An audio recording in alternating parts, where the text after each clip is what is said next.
Hi, Reality Riffing. The following interview is between Guru Jagat and Reem of Vipassamama, and it was recorded live in March of 2021 as part of the Immense Grace Relay Arts program. In this interview, Guru Jagat and Reem talk about what it means to be a woman and be truly deep inside of your womanly power, and how that actually translates to harmony in relationships and divine union. Reem has a really unique perspective on how to heal and have healthy relationships, and it's not something that is actively talked about in the relational space. So I really hope you enjoy this interview.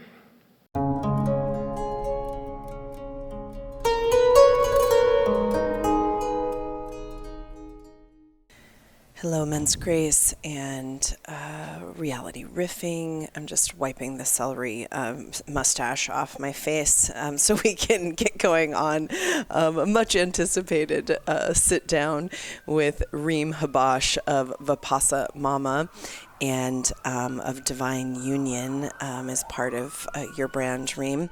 And I kind of came across your work with, I think, a mutual friend of ours, or someone we follow on social, who's quite the disruptor Everest. Am I right about this? Yeah, probably. I have been paying attention to some of the ways that you're talking about relationship and practicing relationship, and I'm really excited to be able to sit down with you and talk about this. Thanks so much for having me, and I'm really looking forward to this too, to tapping into this frequency. Yeah. Happy equinox. Oh, happy equinox to you as well. It's a big day.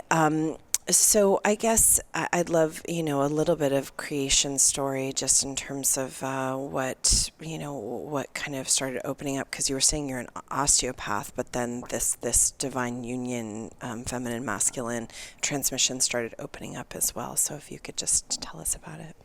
Absolutely. So, I currently reside in Canada, and I came here to become an osteopath. It was something that was just a call that I had to really follow, and that's the discernment that we are practicing always, is to learn when to move and when to stay.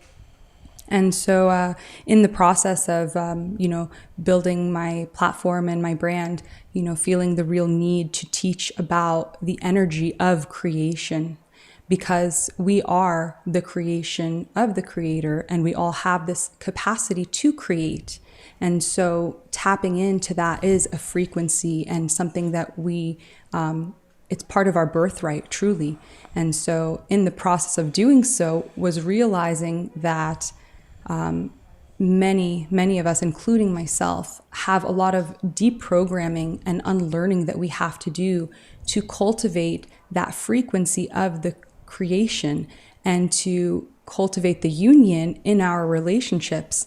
And was just feeling this pull to really dive deep into that myself and understand, well, what is at the bare bones of this, and why are we in perpetual fights or dissatisfaction, or what is at the root of creating the disharmony? Because truly that is what we're seeing in the world. When we talk about dis-ease is just energy in motion that has become stagnant.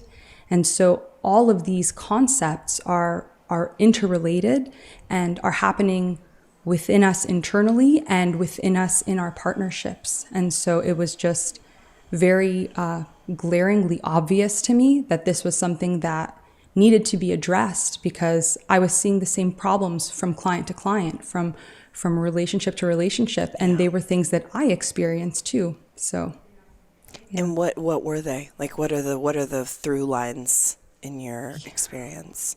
Absolutely. So I think overall we have been deceived on quite a few levels, even in life, in libido, in liberation and love. Our understanding of these concepts are based on lies. And so I had to really unlearn a lot of these intellectual concepts that were infiltrating my habitual patterns. And so for me to cultivate that union within my marriage, within my partnership, was a huge awakening to realize that 99% of the fights that couples do have are a program that's being run. Yeah. And so being able to differentiate what is the hardware, what is the software, and what's the firmware, and what is my like automatic nature, what's my nurture, and how can I rise to a conscious level, because it's really pulling out that unconscious, subconscious behavior and bringing it to the conscious level to then be able to act. Because especially in a time like this, the most radical thing we can do is exist in the resonance of love. And when we love, everyone around us receives the benefit. We receive the benefit, our partnerships, our children, our family, our friends. And that truly is the most radical thing we can do right now.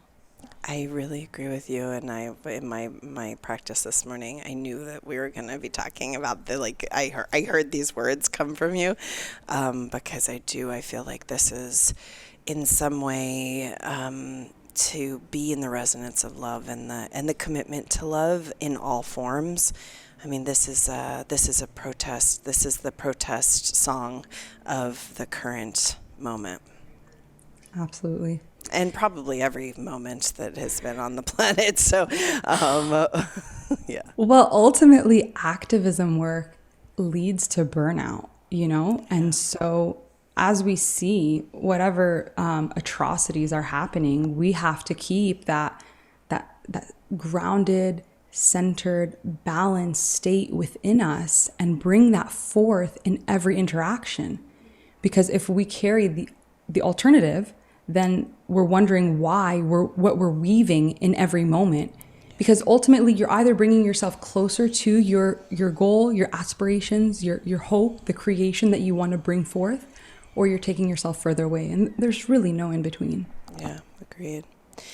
So when we're talking about like all of these things, these deconstructions and unlearnings, as you put it, where, tell me how you're doing that and how you're helping people to do it. Like, tell me the how. I love the how. Yes. So before we know where we're going, we have to figure out how we got to where we are. And so this has been something that has been brewing, we obviously see that what was the narrative that's being perpetuated, whether it's by the systems in place, the infrastructure that exists within society. This has been a long time coming. So we trace back the last 100 to 150 years and really see how we have been victimized and how to step out of victimhood. Because ultimately, you can't be in a state of creation when you're dramatizing life, when you are saying, oh, woe is me, or whatsoever. So you kind of have to replay how we were targeted and understand the psychology of it, and then shifting into understanding, well, what's happening on a biological perspective, what's happening on a neurological perspective, and physiologically, why am I wired to be in a perpetual state of dissatisfaction? So we explore the history, and then through the history are able to rewrite the stories that we've carried with us. So we look at our birth story, we look at how we've entered this world, we look at the traumas that we carry with us, we look at the cultural and societal programming. That's considered your software, right? So you come into this world and you have your hardware. That's your mechanical body. That's all of the systems that are running in place within you, your hormonal system, all of that. And then you always have something is called the firmware. The firmware you can never really undownload, but it's that cultural, societal, the music, the media, all the other stuff that we then program ourselves with or get programmed by. And then how do you know what is truly originating in you? Right. What is an original thought versus what is a thought that's outside of me? And so it's really interesting to start to navigate within your mind and within your spirit and try to be able to have that level of discernment, because discernment is not knowing the difference between right and wrong. It's knowing the difference between right and almost right. Love that. Now, because I do feel that we're in a post-moral time, that this kind of what I would call the age of Aquarius is we're beyond this morality situation. I mean, not quite yet, but we could be if we wanted to be. So I love that. It's right and almost right. That's good. That's good. Okay, so let's talk about this perpetual dissatisfaction. Why and what do we do about it? Because it's especially, I mean, I don't think it's especially for women. I think it's true for so many of us. I mean, I said I would answer some questions on social, and I had so many questions about porn. I haven't gotten to them yet, but and just about kind of this the if it's not porn, it's for a lot of times for women, it's like some idea in their psyche of like what the relationship should look like and all this kind of stuff. Well, I have to just be blunt because my students always tell me that I'm never one to not trigger. Yeah. So I'm kind of the person that's saying the things that maybe other people aren't saying. Yes, that's what I like about you. So on some level, there is a biological thing that does happen for women that does keep them perpetually dissatisfied. And it's something called your hypergamous nature. And so the way that I like to describe it is like, who loves a good deal? I love a good deal. Anytime we see a sale sign, we're like, oh, I got to buy. And so, but what is that rooted in? It's because as women, we are biologically programmed to always want to get the best possible deal. And that's not just, in material things. It's with our partners as well. So we're always asking ourselves two questions. Is this person who they really say they are? Mm-hmm. And is this the best that I can get? And so there is a slight disadvantage to that, because if you are allowing that programming to run you, then you are not in a conscious state and able to override that system. The operating system's running you. Yeah. And men don't have this biologically?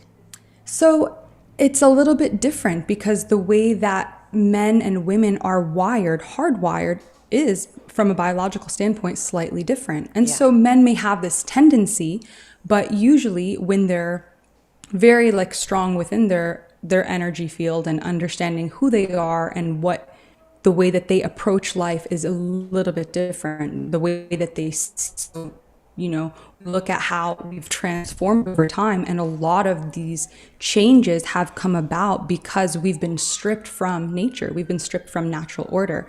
And so the further that we get away from the way that society originally was, which as we are in this transition period, there's so much room and there's always new ideas and new concepts. But what can we look at from the natural state of the way that that the world is, We look at a chipmunk, we look at animals, and you can't take away the nature of a being. So very similarly, you can't take away the nature of a woman. You can't really take away the nature of a man.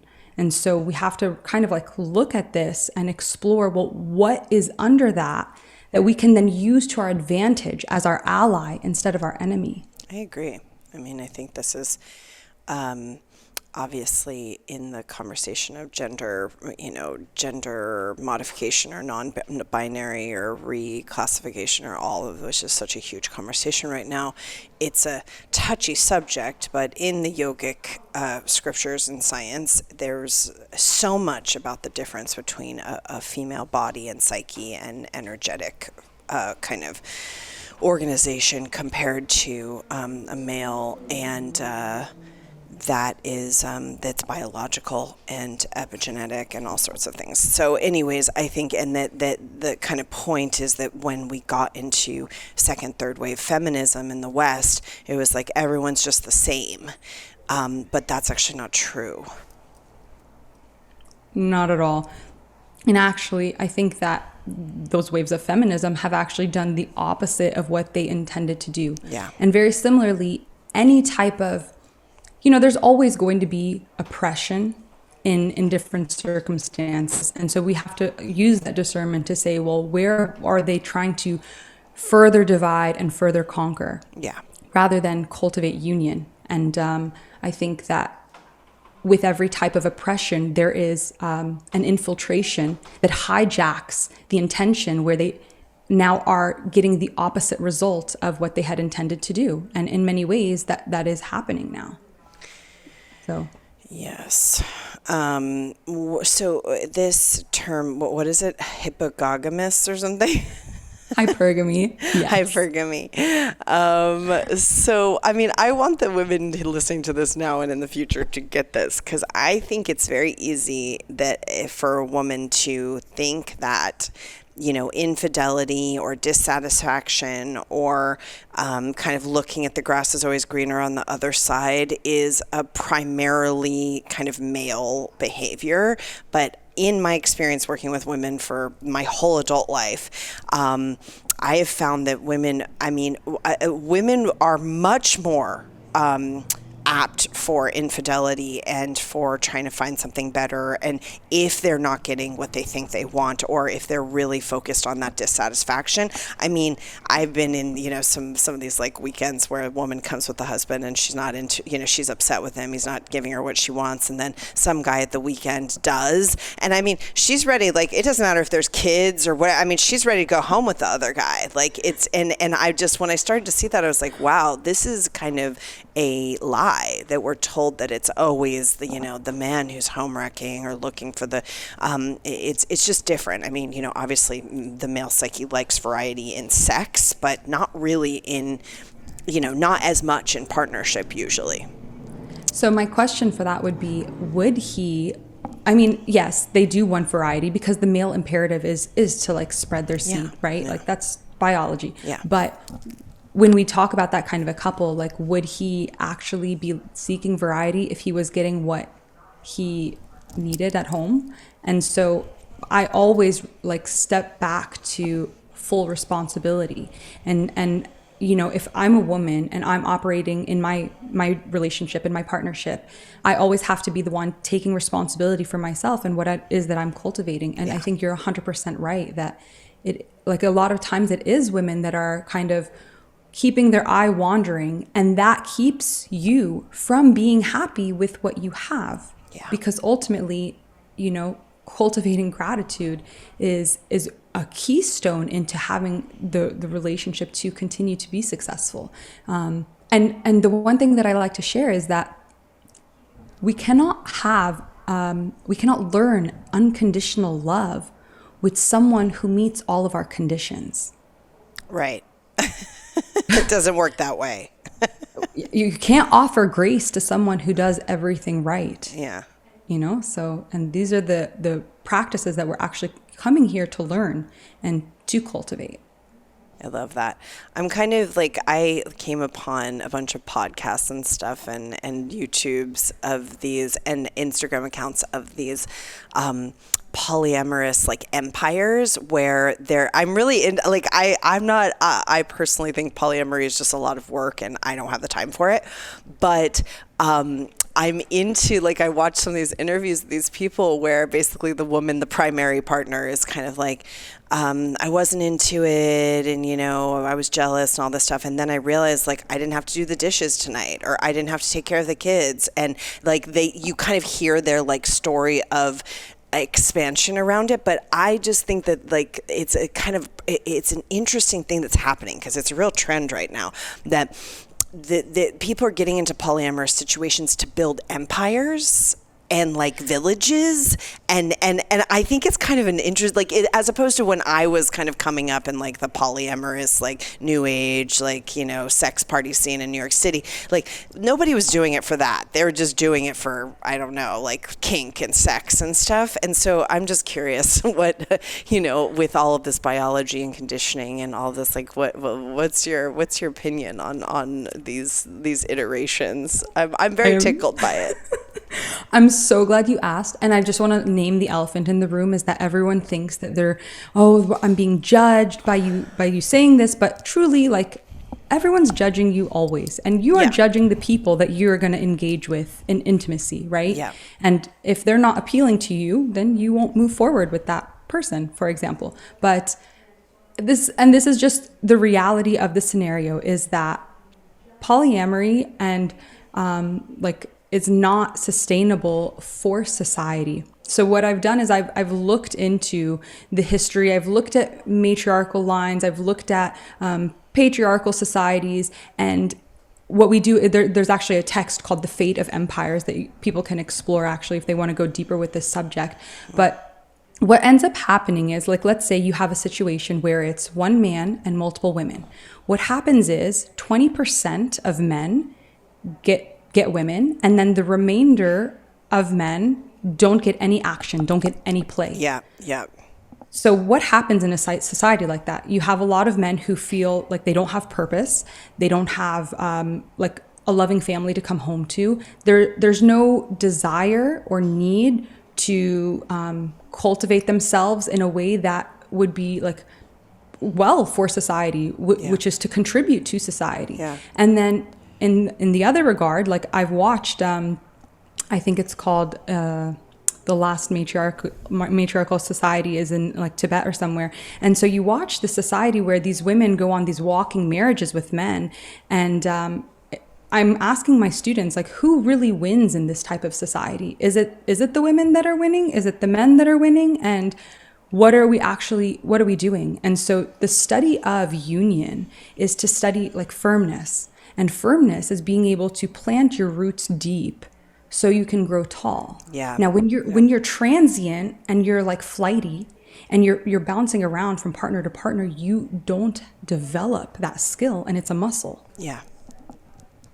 So Yeah. this is the study of really understanding ourselves, of really understanding what it means to be in service to the other and to cultivate deep intimacy with someone. And so I agree. For me, like polyamory wouldn't really work. And that's just because I know myself and I know what it is that I want and what it is that I hope to cultivate in my life. I mean, it's fascinating. I also did like a bunch of writing on when I was in 15 years of getting my bachelor's degree. I did a lot of writing on and studying about, these kind of civilizations and what marriage was for and why people got into relationship. And I think it's very fascinating right now because now it's like, we're basically there, but we're almost there that you can just have a robot for a girlfriend or boyfriend that'll, go down on you and like make you coffee and, not talk back and like maybe is like hotter than, the girl or guy that you could get. I mean, this is the world we're living in, and what's going to happen to us because there's a depth that is required to show up again and again in relationship, especially when it's not going well. Oh, absolutely. And like for those types of societies, by the way, they're not actually, there's more war, there's more like unrest, civil unrest. And so monogamy is actually unusual to know, but it's actually the best thing for society because it's the one thing that guarantees each person to have the opportunity to meet their counterpart and then make that union work. And it is a really unusual time to be alive, but I think this is like for the people with eyes to see and ears to hear. And so I noticed that a lot of people get really like frustrated when people aren't getting it their way. And I think it's a really important time to just like turn inward, understand what's truth, because what's being told to us, the narrative is saying that up is down and down is up. It's completely inverted. Yeah. So people don't have a compass. They don't have a direction. They don't know where to go and how to move. But that's the study. So it's about conscious. We are in upside down pineapple cake world right now. Yeah, 100%. I mean, I like upside down pineapple cake, but my God, it's an very odd time. So when you're talking about when you're kind of going into this divine union, like, so let's say we have lots of single people. What are they missing? Like, what are they doing wrong? Well, like I said, they're probably in their previous relationships running on a program. They've probably had the exact same fight 90 to 95% of the time, if not 99% of the time. And so we really have to break down what is the need that's not being met. What are the examples of, strong relationships that they've seen in their life? And if they haven't been, then what is it that they're modeling? What is the programming behind that? What are the cultural, societal norms that they've integrated into themselves that have kept these bad habits that keep them from bringing anyone too close or in that state of perpetual dissatisfaction. For me, I discovered, I considered myself a feminist for a long time, and I discovered that feminism was so toxic for my marriage because I subliminally was operating like I was better than my husband, you know, and speaking to him like that, and like just like nothing could be done good enough, that I had to do everything all the time. And so having even, you know, things like being led by your pleasure and then feeling like I shouldn't have to do any type of work, and that was getting me further away from my goal. And really like learning, well, what is the study of pleasure? What does that actually mean? And I think that that's also a narrative that's inverted in society, because the truth about pleasure is that we have to create pleasure where there otherwise was none. Yeah. It's not like we just only do what's pleasurable. Right. It's you have to learn how to cultivate the joy. Yeah. Yeah. And so, okay, so for the people who are in relationship and, you know, dealing with the sex life going down and the, you know, all the things that tend to happen, the entropy of relationship, what's your advice? Yeah, so we go pretty into like intersexual dynamics and understanding why we're wired the way that we are. And what is the difference between attraction and arousal? And so, like I said, for women, it's really understanding not just like our menstrual cycle in the sense of how it works, but how does that work with a partnership? And how can our partner tap into that and know that at different times of the month, we are craving a different type of sexual energy. We're craving a different type of connection. And so whether it is that we want to be ravaged and taken over and be led, or whether we need a more of a provisioner and we need someone who's going to develop that intimacy and be in a space of caring lovingness. And when we're getting too much or too little of one, then we are distorting the balance. And so to keep the circuit of giver and receiver, we need to ensure that there's no blocks within us. Because if you have a block in either, you're blocked to both. And so we have to envision that circuit and keep the flow moving, keep the energy moving, and understanding these like really basic concepts that aren't taught to us. And so what do you, like, how do you get people? Because it's like, we can talk about, okay, we want to have sex, but a lot of people feel like they've been, you know, it hasn't been happening long enough where they feel really out of practice and really kind of lost like that part of the relationship. How do you get people back in their bodies, back in their flow? Yeah, this is where like I bring the osteopathy into this, because ultimately now you have been distorted from yourself. And you now have to come back into your body. So that grounded, centered, balanced state of you. And how can I, you know, sometimes there are traumatic events that happen that sever us. And so we feel like, you can literally feel like, I have clients that like feel a break in their solar plexus. They can't feel what it is to be deep within their womb, deep within like in sexual intimacy. And it's really just kind of going through what happened on a traumatic level, psychologically, physiologically, and then rewiring the neurology. And so that's like what we do in the depths of the program. So that way we can get to a place where we feel safe to come out. We feel safe to let go and to go into those deep places and then recultivate what it means. How long have you been married? 3 years. Okay. Yeah. How long have you guys been together? We've been together a little over 5 years now. Okay. So it's been a really interesting, because I feel like we are so meant for each other in ways that if I told you some of the synchronicities between us. And so, yeah, as I mentioned to you before we got on, we're both osteopaths. We're both registered massage therapists. We're doing a lot of this work together, a lot of this healing work together. So we were really ejected in our marriage, like on a really quick route, just everything was like super, super fast. Yeah. And so we had to deal with a lot very quickly. And we both come from ancestral lines that carry a lot of trauma as well. And so just being in a space that we can, we're both really spiritual, we're both really tapped in, and we meditate, and just being able to see so many sides of that. And I must say, I was not really a high quality individual at the time of meeting him, Yeah. So having to really work on myself in the process was really, really empowering for me. Well, I think it's important for people to hear this, because I think sometimes we get this idea where it's like we have to work on ourselves and it has to be perfect before, we can, attract the right person, or I mean, I guess, I think there are these types of kind of new age poisons that run that are, reasons why we convince ourselves that we're, not fit for partnership or whatever. Biggest farce, and it's what's keeping people from moving forward, and keeping you in a state of just feeding the fun and feeding the exploring, or feeding the addiction to self-evolution, where you can't evolve until you're with your partner and you're able to reflect back to one another those shadow parts that otherwise wouldn't come out. Because how can you learn to be in union as an independent individual? You can't.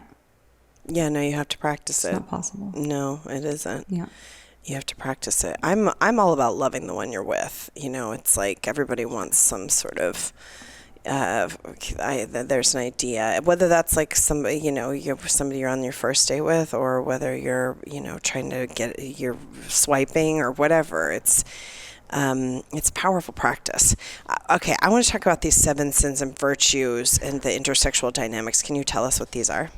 Yeah, totally. So I hosted a call about, the 7 sins, to kind of pose, do sins really exist? And I think what I've come to really understand is that whenever there's a boundary, there's an obvious rebellion. And in my studies, I've realized that rebellion is actually it's a programming.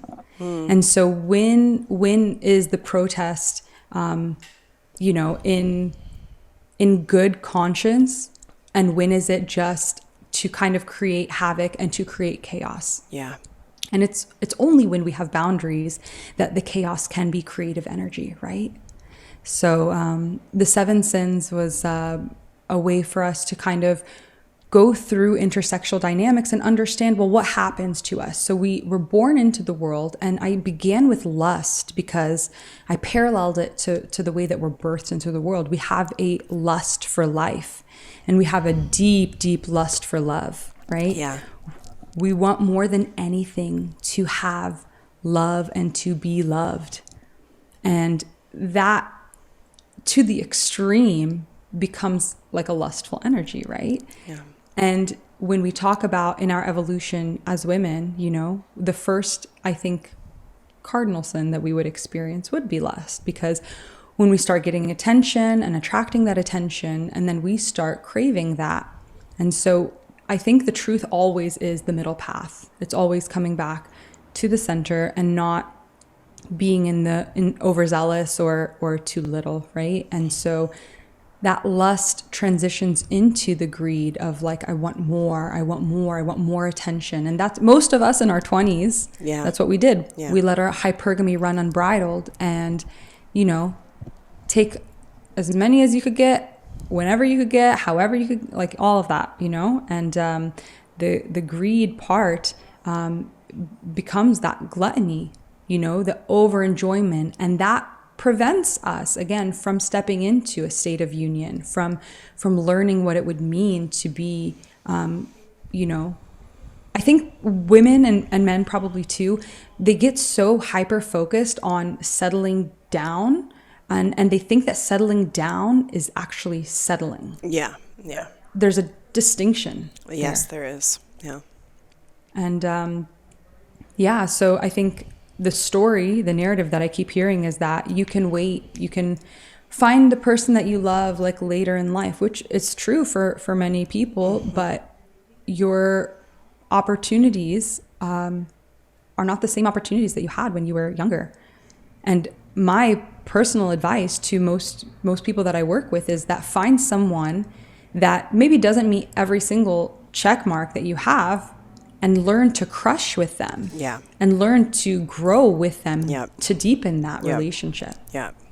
I saw recently Jordan Peterson was talking about this, where he was like, he was on his daughter's podcast, and she was asking him, what advice would you give people in their 20s? And I just was happy to hear him say this, because I really think it's important, both with career and relationship, that like we've been conditioned, like just party, like just, especially now it's really heavy, like just party, just, have sex, just, whatever. That's what your 20s are for. That's what college is for, and now that's been taken away from the young people, and it's rough going, because it's been so deeply conditioned that that's how you initiate yourself, that's how you have fun, that's how you become an adult.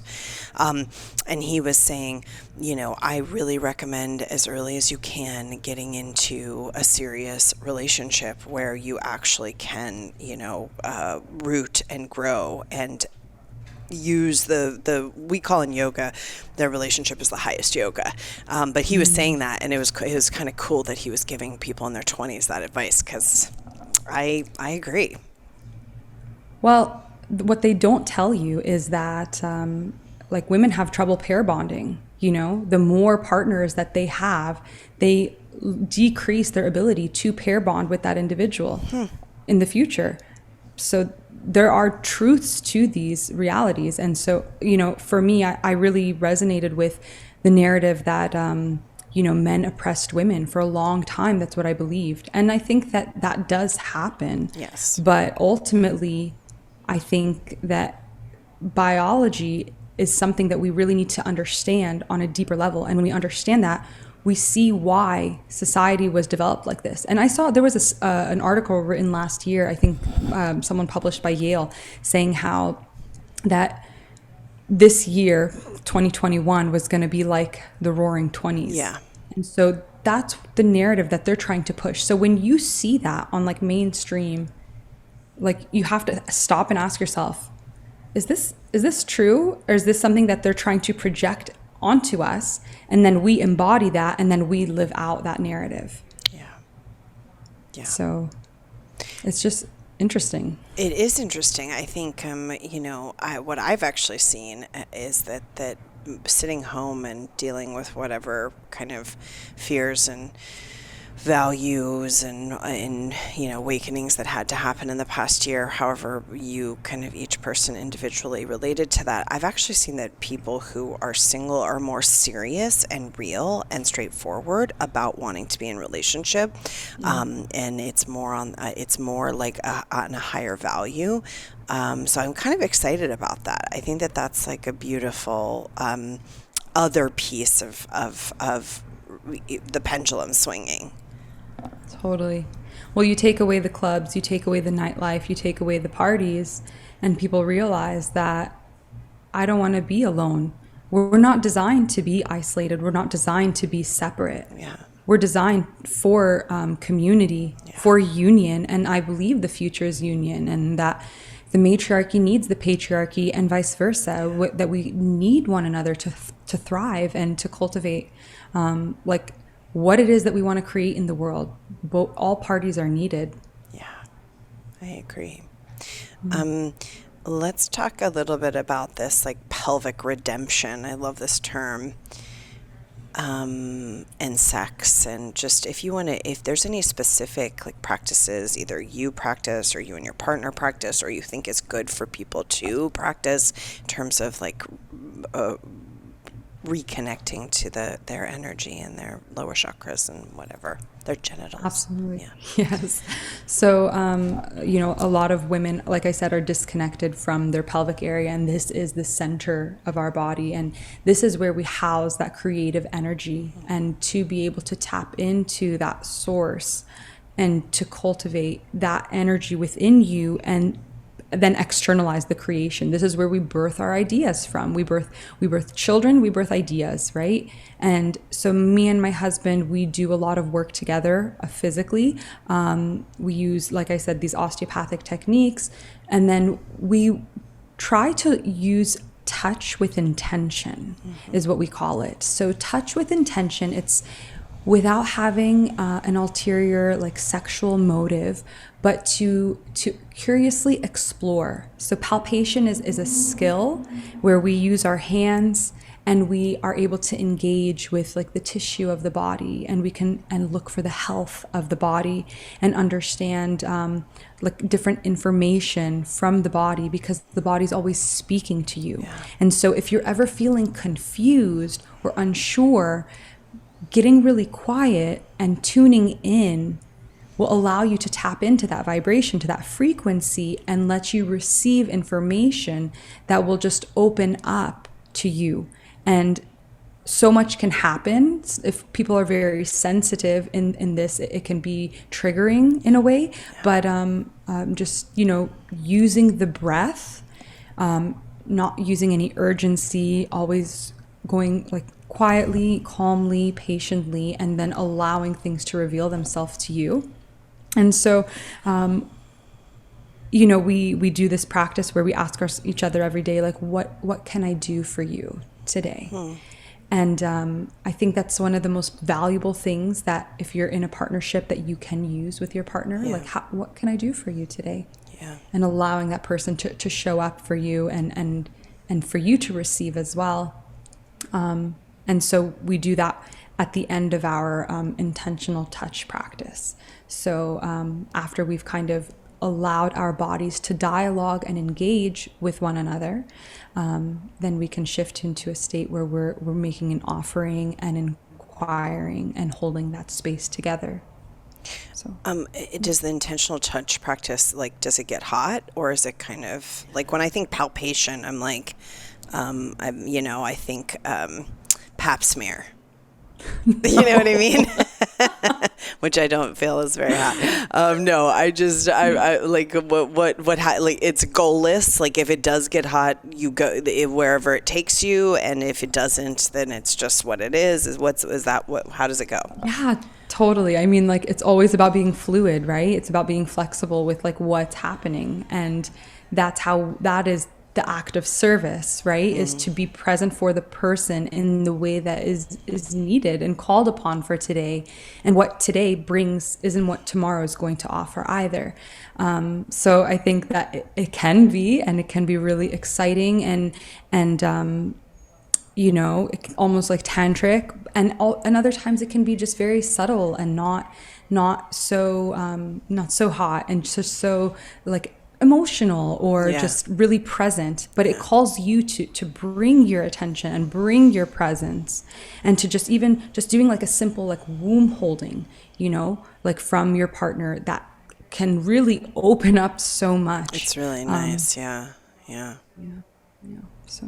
Well, we had, I don't know if you know London and Justin's work, but you should check them out because they're incredible. But they did some partner practice last night with us, and something that I think is really important for couples to understand, or even people, you know, dating and like thinking about getting sexual or whatever.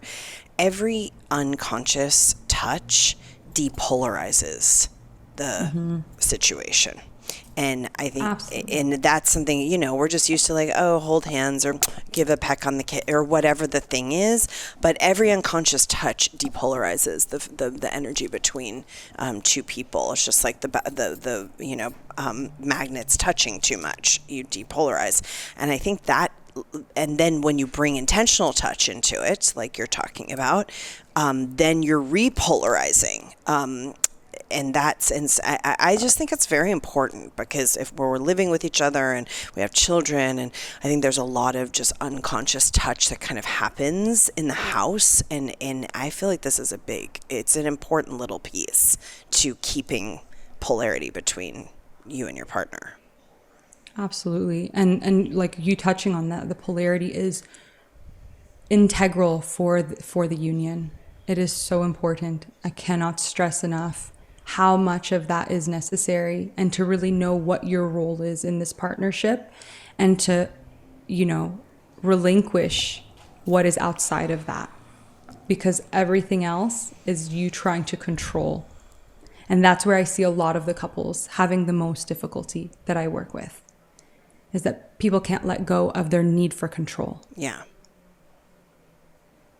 There's a lot of, but also you can use that. You can use, if one person is able to kind of open to that, then, that moves the polarity in a different way, but you have to have the consciousness to do it. Absolutely. And the practice. What other, anything else you want to kind of transmit in terms of relationship, or what you're seeing right now, or union, just for people to think about? Yeah, I think that we're living in such an interesting time to really, as we move into a new era, we have to really reflect on what new ideas are in a way helping us to move forward. And I think that it's really important to remember what has always served us and how we can use that to our advantage. And so there are so many things that can become our enemy very easily if we don't have clarity around the situation. And so, tapping into why we are wired this way is only going to bring us closer to having the partnerships that we really desire. I really firmly believe that learning this intersexual dynamics has transformed my marriage, and being able to kind of really not just intellectualize it, but then internalize it and integrate it has been what's been the shifting factor for me. I think that there's a differentiation between understanding something. When you understand, you stand under a concept, right? Yeah. You're still seeking. Yeah. But when you understand, you bring in that internal integration and you embody it. And through the embodying, then that's when we talk about tapping into a frequency, tapping into this vibration that we can then carry and hold and bring forward into our life. And this is a really important time right now, because there's so much openness, and that leaves space for those who are seeking. Yeah. Those who do want, are ravenous for the knowledge. Like I said, eyes to see and ears to hear, and it will fall deaf on other ears. Yeah. So it's really interesting right now. And when you say intersexual dynamics, define that for everyone. Really, give us the grassroots definition of that. Yeah, you really have to understand how men work and how women work and why they work that way. Yeah. And that's the bare bones of it, because you can't, you really just have to know that on a scripted level, what's happening hormonally for you, what's happening neurologically for you, that's all influencing your physiology, that's influencing your mechanics, that's influencing the way that you operate. And then that's going to influence your psychology. And, that's just the most basic thing, that you can just tap into that and build from that, and build a really strong foundation, because now I understand. Because when you talk about running on a program, when you run on a program, you are not conscious of the program. Yeah. But when you become conscious of the program, then you can override the program, and it's not controlling you. Now you are the active and willing participant in your life. So it's... Got it. Well, I think, I was reading something this morning where in the yogic sciences, basically, we don't think of how we behave sexually being a mix of glandular secretions, blood chemistry, and brain chemistry, and then, childhood conditioning. We don't think that. We think it's just this is what I'm into, this is what turns me on, and the point of this piece was just to kind of deconstruct even in life cycles the way that we're behaving sexually, and why, some people go over the top of their sex and are, kind of predatorial, whether it's the cougar or it's the guy who's always looking for the, he's whatever. There's, I don't, age difference, whatever, but there's a predatorial kind of vibe to the way. And he said, it's trauma plus glandular and brain kind of chemistry. And I think that's kind of we're not taught this. Nobody tells us this in sex ed. We're not taught anything except basically, I guess some things. There's all sorts of new things that I guess we're going to be told about sex in public education. But it's intense. Confusion's the name of the game. Yep. When you're confused, how do you know what's right, what's left? Everything is one direction.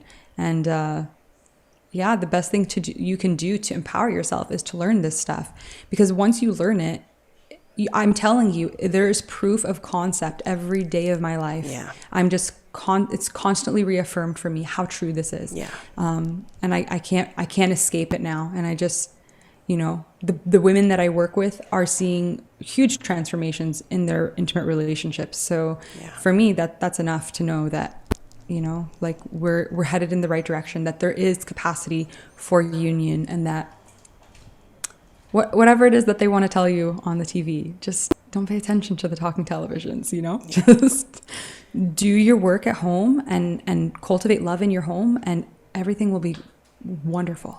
Well, we have very little role models around what this new era relationship is, looks like, feels like. I mean, this is why I think it's like in our community and everyone listening to this now and in the future, this is why I believe it's just more important than ever, because we need role models. We need role models of relationships that are not perfect, but conscious and open and healthily sexual and creative and all of these things. I mean, that's and we really, it's like, it's hard to find a role model in this. So totally. Yeah, I think. Well, I would love to hear what your thoughts are on what do you think the biggest obstacle is for the single people in relationships, or what's been the reoccurring theme for people in their current relationships? Well, the reoccurring theme in current relationship is lack of polarity, always. Okay. Mm-hmm. The rub of functionary and a cohabitation, and function and habit and cohabitation. And then the decrease in attraction. That's pretty much straight across. And then of course you add some fighting to it. And that if people fight well, then they can actually increase polarity. But most people don't know how to do that unless it's kind of inborn into the polarity of the relationship naturally. And then the single people, I think most of the time the big challenge is either not putting enough time and energy into it, because I feel that it's a numbers game. And I think people who don't have problems being in relationship and dating and getting, and putting yourself out there, those people are dating, and they may not have found the perfect, but they're moving energy. They're connecting, they're dating, and if they're on the right side of it, it can be a very positive growth. And then I think the other side of the single challenge is basically is just a kind of, I have a checklist, and this is about, this is what have you done for me lately kind of idea of what love and sex is, and you're looking for, if this person doesn't kind of check 75%, which I just disagree with. I think that dating people who are 25-30%, as long as they're not totally against your some primal value, but you may not be as attracted to them, I think it's a very powerful spiritual practice. I'm just into dating and loving people and trying to make them better than what they were before you came around as a practice. And I am imploring this to all of the single people, that it's but I think mostly it's because they're out of practice and they don't want to put the energy into it. So then you have to be honest with yourself. Maybe that was like kind of what I said at the beginning of this weekend, is you have to be ruthlessly honest with yourself, because if you actually want a relationship, this is a huge amount of time, energy, and commitment. And then add some children to it. You guys have young children, don't you? Yeah, we do. Actually, we're pregnant with our next baby. Really? Congratulations. Thank you. Yeah, and we, like, from early on, we knew, like, we felt her presence really wanting to come. And I just want to touch on, like, a truth that is also a huge misconception, is that we presume that women are the hopeless romantics, but that's not true. Men are the hopeless romantics, and women are totally just looking for a transactional agreement, and to be really aware of that, and then pairing that transactional agreement with, like, hoping to find, like, the person that fits all of these check marks. That's makes it really hard. Yeah. Makes it really hard to get back into the game, at least. I agree. And I think that this is why when you look at these kind of studies of relationships, polyamory, and all this kind of stuff, that over the thousands of years, it's the top, like you said, 20% of men who own the land, who have the power, those are the ones that the women would flock to. And that's because in the female psyche, there is a transaction. And this is, everyone's looking to get something in a relationship. I don't believe in unconditional love. I think that it's there's obviously, like, the frequency of love that is unconditional, but when you're talking about in relationship, this is a transaction. And if everybody understands that, but particularly, I agree with you, the female psyche is like, it's a business. There's a transaction, and if you're not aware of that, then you're going to be hunting the hungry ghost of that kind of transaction if you don't know that that's actually part of the kind of female psyche. And the thing is that the women that are, potentially single, and, like, the pool that they're looking at is probably those top 5 to 10% of men. Yeah.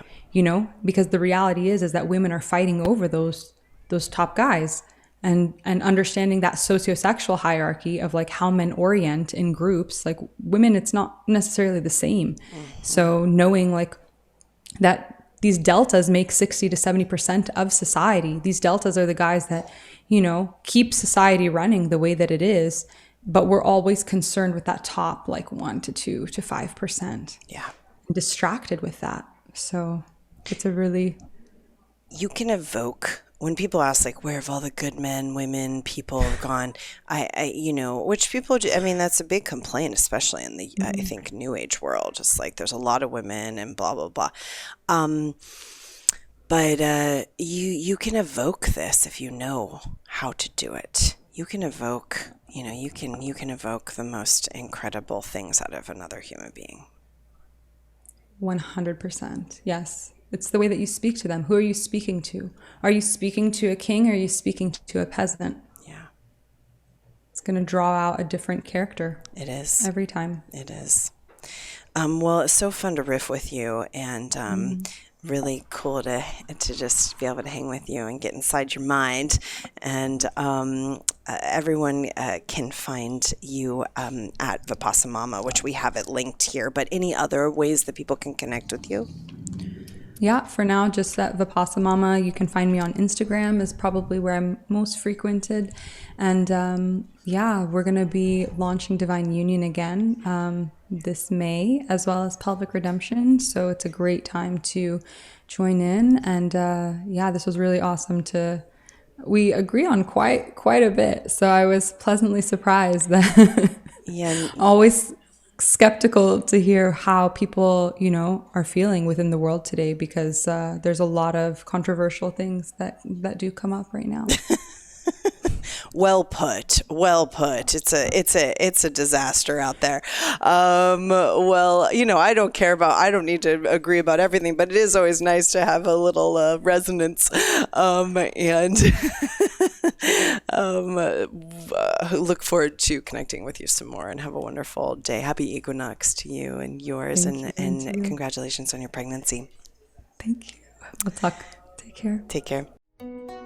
Thanks for listening to Reality Riffing. Please rate, subscribe, review, and stay tuned.